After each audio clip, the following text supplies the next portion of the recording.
Students, मैं हूं फहद बुखारी और आज हम पढ़ेंगे 9th क्लास का चैप्टर नंबर 1 जिसका नाम है मैट्रिसेस एंड डिटर्मिनेंट्स। सबसे पहले हम देखेंगे मैट्रिसेस क्या है, इसका आइडिया किसने दिया था, इसकी थ्योरी किसने दी थी, ये आज हमने देखना। ठीक है, इसका आइडिया जो दिया था उसका नाम था एक इंग्लिश मैथमेटिशियन ऑर्थर कैले। ठीक है, इसने मैट्रिसेस और डिटर्मिनेंट्स का जो आइडिया दिया था वो 1858 के अंदर दिया था। इसी की थ्योरी है theory of matrices. Theory of matrices इसने अपनी इस थ्योरी के अंदर कहा था कि अगर हम किसी रेक्टेंगुलर शेप के अंदर नंबर्स को इनक्लोज कर दें तो वो मैट्रिसेस कहलाएगा। ठीक है, अब हमने देखना है कि मैट्रिसेस कहाँ कहाँ पे यूज होता है। ये हमारे कंप्यूटर की फील्ड में, फिजिक्स के अंदर, और भी मुख्तलिफ स्टैट,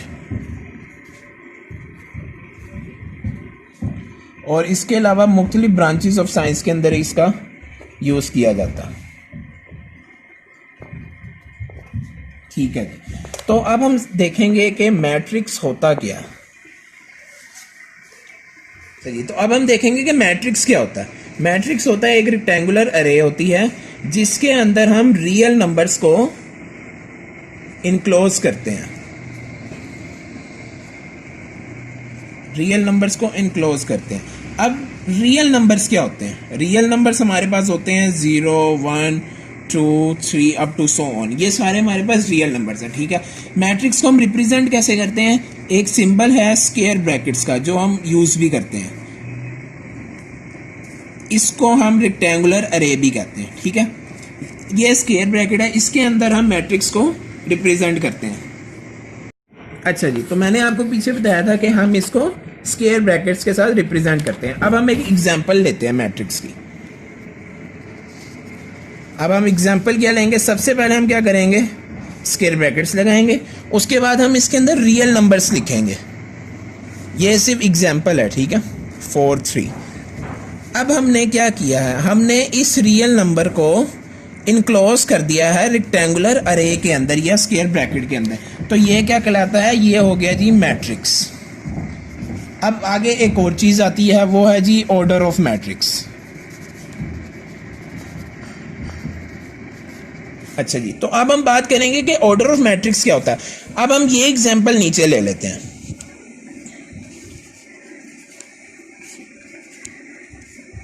अब एक मैट्रिक्स जो है ना, उसके अंदर रोज भी होती हैं और कॉलम्स भी होती हैं। रोज कैसे होंगी? हॉरिजॉन्टली। हॉरिजॉन्टल जो होती हैं ना, वो रोज होती हैं। हॉरिजॉन्टल होती हैं रोज जी। तो मैं आपको बता रहा था कि हॉरिजॉन्टल होती हैं रोज, और जो वर्टिकल होते हैं ये होते हैं कॉलम्स। वर्टिकल होते हैं जी कॉलम्स।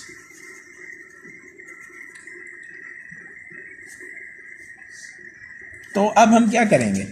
ऑर्डर को हम निकालते कैसे हैं? ऑर्डर रिप्रेजेंट क्या होता है, उसका फार्मूला क्या होता है, ये मैं अब आपको सब कुछ बताता हूँ। देखिए, मैट्रिक्स के अंदर रोज भी होती हैं और कॉलम्स भी होती हैं। अब हम रोज और कॉलम्स की मदद से इसका ऑर्डर निकालेंगे। ऑर्डर ऑफ मैट्रिक्स का जो फार्मूला होता है ना, वो होता है जी स्मॉल m/n।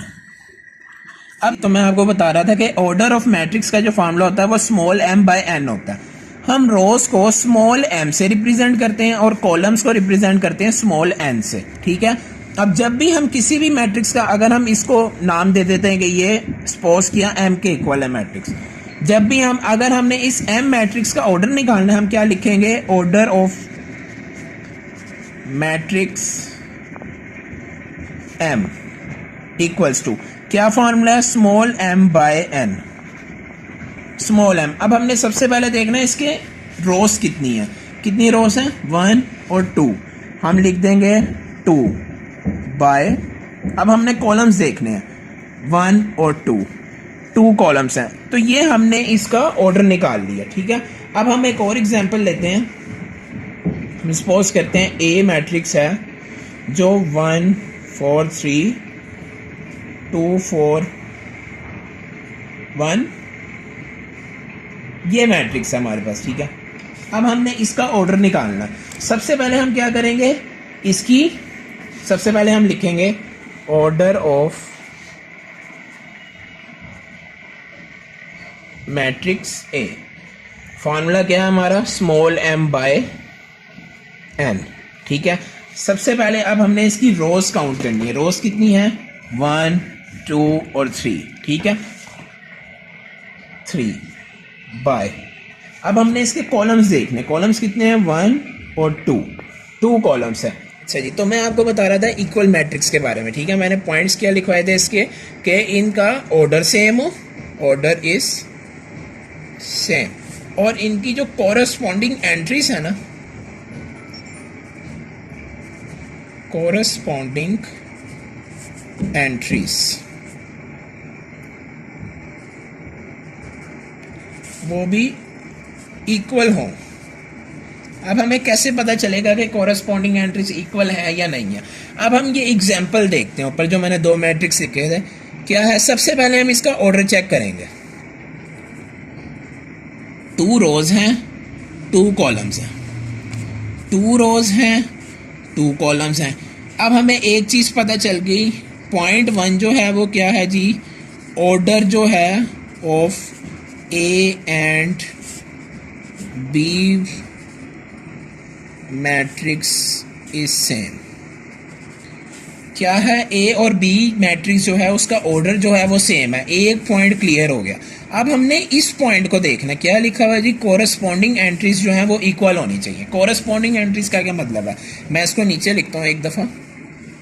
आपने एक चीज़ नोट की होगी कि जो उससे रियल नंबर्स जो मैट्रिक्स के अंदर जो मैंने लिए हुए यहाँ पे, उसके अंदर 1 और -4 ये वाला कॉलम और ये कॉलम सेम है, लेकिन इस कॉलम में और इस कॉलम में थोड़ा सा डिफरेंस है। क्यों, उसने इसी कॉलम को तोड़ के लिखा हुआ 2 + 1 के अंदर, ठीक है। अब अगर हम इसको प्लस करके लिखें 3 और नीचे 2 आएगा, ठीक है।